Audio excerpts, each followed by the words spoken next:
Ladies and gentlemen, it's always an honor and a privilege for me to speak for such an estimate audience, and it is just as much a pleasure to be able to present such an interesting topic.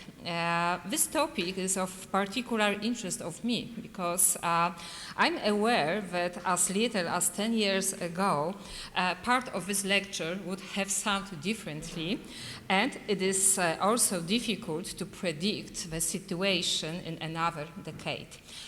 What I'd like to say, my presentation is not about Poland, rather in some kind of abstractive way. So let me begin with history.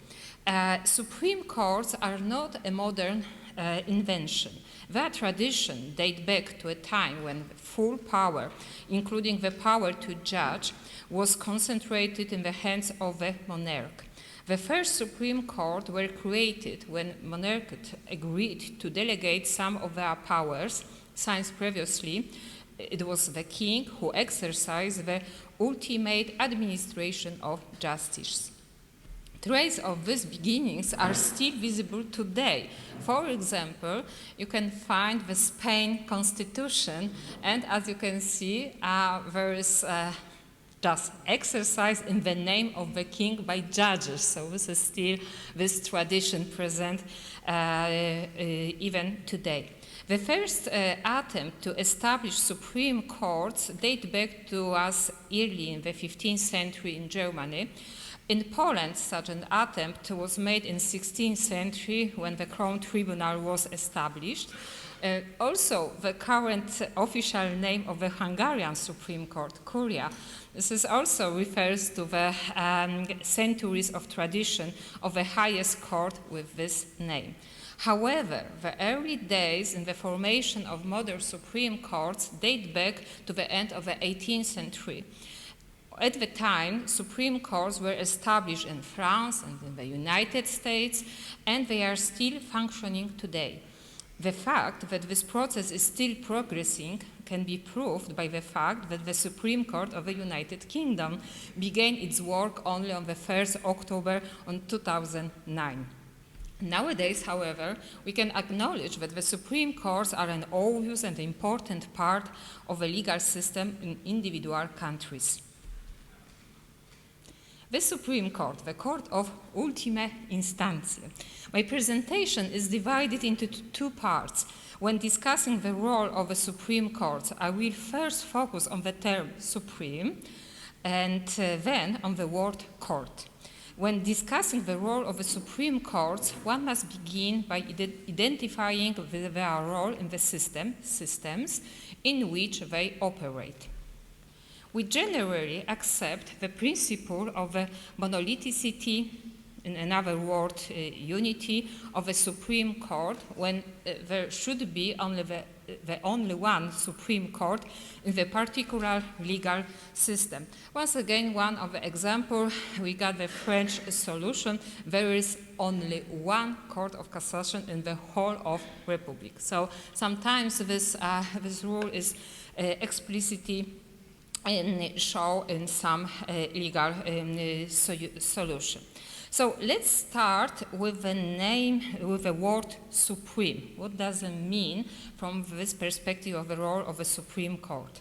In general, however, Supreme Courts do not operate in vacuum, and the principle of unity has multiple limitations.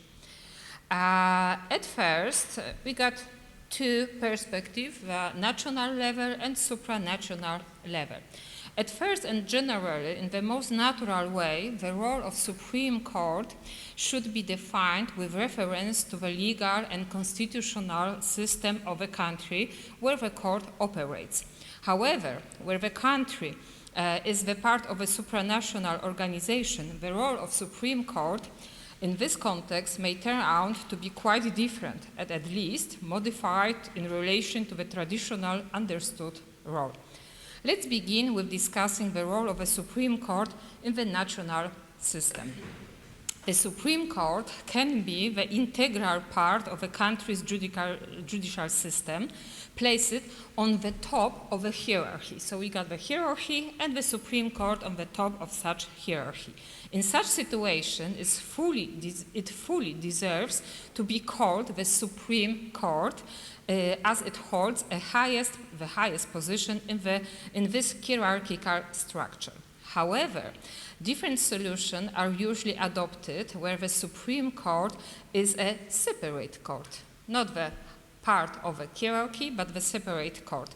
The Supreme Court is different than another court, and in this understanding, the term supreme loses its literal meaning in favor of some certain convention.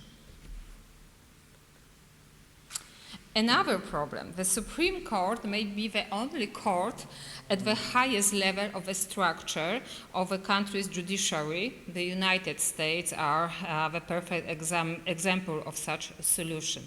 This situation is different in the European systems. Firstly, those countries usually have constitutional courts with the competence to examine the constitutionality of a law. This obviously means that it removed or significantly reduced with regard to the Supreme Court. Sometimes the role of a constitutional courts are even more stronger in relation to the Supreme Court. Secondly, in the face of inevitable specialization, Supreme Courts often share their status, not their name, with other specialized courts. This can take the form of a separate administrative judiciary, military judiciary, etc. So Poland and Austria, this is the example when we got the separate administrative courts. This is not the case in Hungary, but for example, in Germany, except administrative courts, constitutional tribunal, we got 4 different courts of highest instance in the same time together with a Supreme Court. So the role of a Supreme Court in a particular system can be shared with other judicial structures with regard to the scope of their jurisdiction. And although these structures do not generally contain the adjective supreme in their names, but they do fulfill such a role from the functional point of view with regard to the cases entrusted to them. Even more problems arise in identifying the role of the Supreme Court in the context of European courts, particularly the Court of Justice of the European Union and the European Court of Human Rights. There is 3 main problems on this area when we are taking into account the role of national Supreme Courts. First one, the boundaries between the competences of the EU and those of member states are fluid, as illustrated very known the spillover phenomenon. The attribution or even self-attribution of this competence to EU courts inevitably limits the competences of national Supreme Courts, which significantly affects their role. This is the first problem. The second problem is to identify the systemic relationship between national courts, including Supreme Court, and European courts. This applies in particular to CJEU, which has the exclusive competence to establish a binding and uniform interpretation of European law. If we accept that the EU court has the competence to establish a binding and uniform interpretation of European law, even or ever-increasing area, this binding interpretation also binds the Supreme Court. And therefore, if the Supreme Court of a country applies a certain interpretation, even in a well-established manner, If CJEU adopts a different understanding of a given legal norm, the Supreme Court, the country's Supreme Court, has no other choice but to change its jurisprudence. Why? There is no doubt that uniformity in interpretation of European law throughout the EU is an important value. In this area, the traditional role of Supreme Courts has been taken over the Court of Justice, placing itself higher than the national Supreme Court. So there is more supreme than national Supreme Courts. The third area where the process of limiting of the role of the Supreme Courts in the context of European courts is visible is the risk that the national Supreme Courts will be bypassed in the application of the law. We are talking about role of judges just now. I mean, judges realize that by referring questions for a preliminary ruling, they can ignore rulings of the Supreme Court they don't find in their favor, and this significantly undermines the role of the Supreme Court in the national system. This, as can be seen, there are multiple factors that lead to a situation where the traditional role of the Supreme Court as the sole, highest, the final, ultimate instance is being systematically eroded today. Second problem, the problem with the name court. There is no doubt that the role of the Supreme Court is primarily determined by its function. Taking Montesquieu's division of powers as a point of departure, we should point out that the Supreme Courts remain in a relationship in which of the three powers, and their position is reflected in their functions assigned to them in each of these areas. It seems easiest to describe the relationship between the Supreme Court and the judiciary. The first and the most obvious statement is that the Supreme Court is simply part of judiciary. As a rule, the Supreme Court is not an ordinary court. That's the point. And usually it performs other functions in the system in addition to adjudication. In principle, there is, of course, no obstacles to the Supreme Court acting as yet another court in the sequence of instance.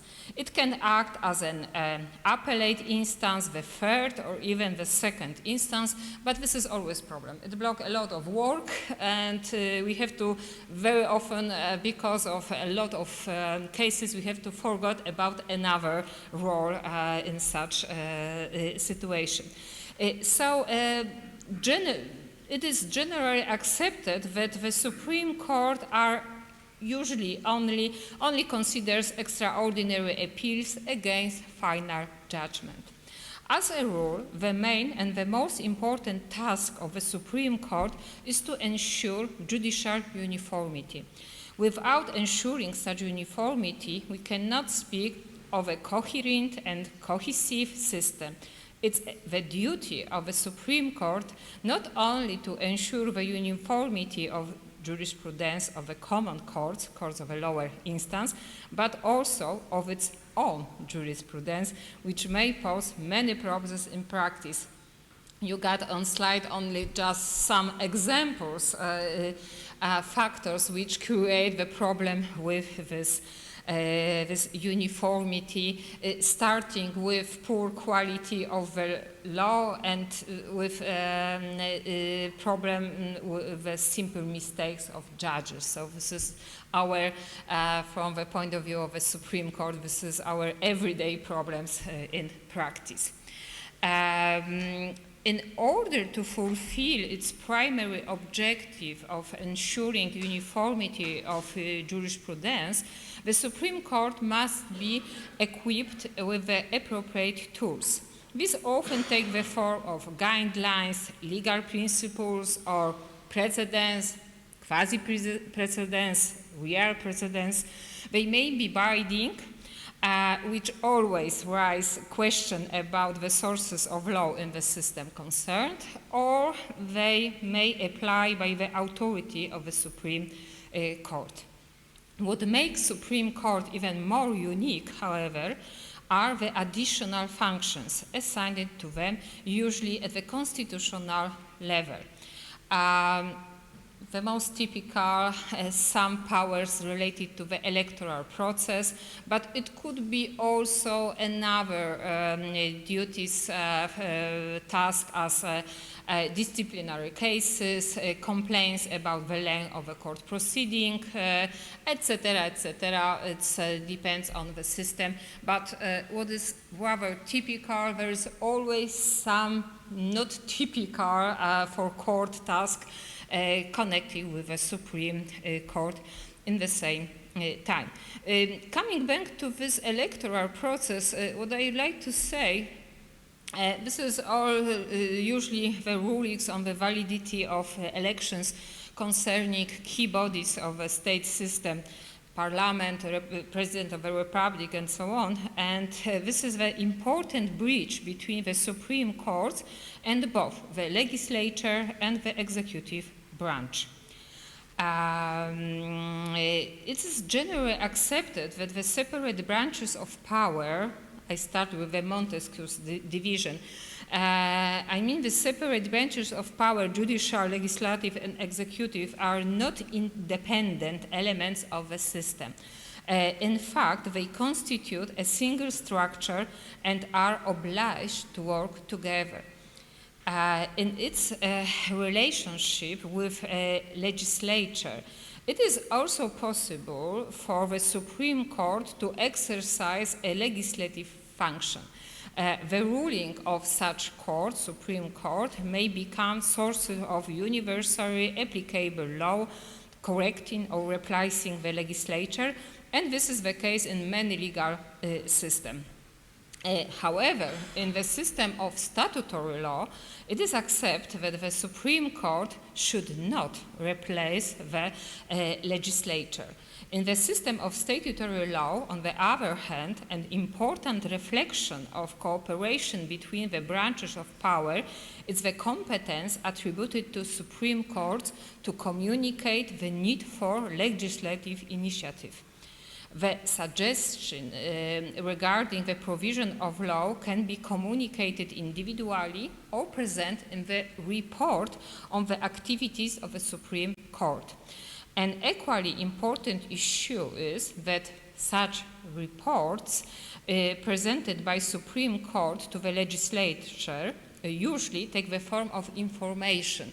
The point is that this means that they are not voted on.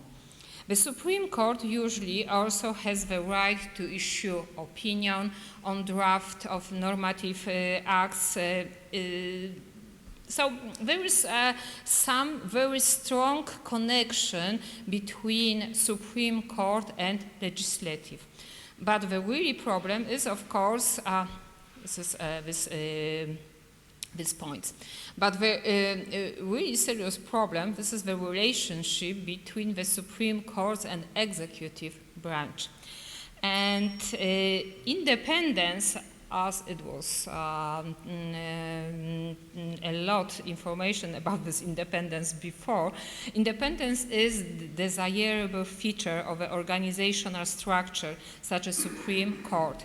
The need to ensure independence is particularly evident in the context of the relationship between such a court and the executive branch. In practice, that means that the government, in particular the Minister of Justice, should not exercise oversight over the Supreme Court. Such oversight may take form of administrative or financial supervision, thus limiting the Supreme Court's autonomy. This is not the case in Poland, and it's really good that we don't have any connection as a Supreme Court. Opposite to the common courts, we have no connection with our Minister of Justice. If the Supreme Court is turned into one of the many structures of the state covered by the same budget, this reduces the Supreme Court, its president, to the role of mere supplicant vis-à-vis the executive branch when defining the budget. The same is true for the administrative oversight exercises by the Minister of Justice. And in this case, the executive branch should not exercise such oversight at all. There is no doubt that attempt by one branch of power, especially the executive, to influence the other, the judiciary, is inevitable phenomenon, which poses a danger to the independence of the Supreme Courts. But there is the same problem in the opposite direction. I mean, this relation between Supreme Court and executive power. By force of their ruling, the Supreme Courts can influence the executive, in particular by indicating how public policy is to be implemented. If this is done by assessing compliance with legal provision, the principles or values of a given system, this is a highly desirable phenomenon. However, it should be remembered that nowadays almost any political dispute may eventually evolve into judicial dispute when the Supreme Court has the last word. This, the Supreme Court becomes a political body par excellence. The Supreme Court acts as a creator, or at least as a co-creator of public policy, inflaming political passion with its ruling. The point is, however, that the Supreme Court should make use of this rule in a clever way. In discussing the role of the Supreme Court, we start with the principle of their monolithicity. Nowadays, this is no longer a case. I mean, we don't have a pure rule of monolithicity. However, as can be seen, this principle is currently fraught with ever more departures. This stems from the numerous reasons, mostly being a nature consequences of the changes in the modern world. The growing complexity of a legal regulation increasingly encourage legislators to establish other specialized courts, which in fact share the position of the court of the ultima instantia with Supreme Courts. Attention should be also drawn to the progressive diminution of the role of the national Supreme Courts, which is linked to the process of the European integration.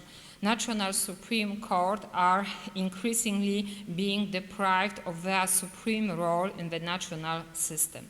Taking together, all these factors indicate that the traditional role ascribed to Supreme Court has been systematically weakened.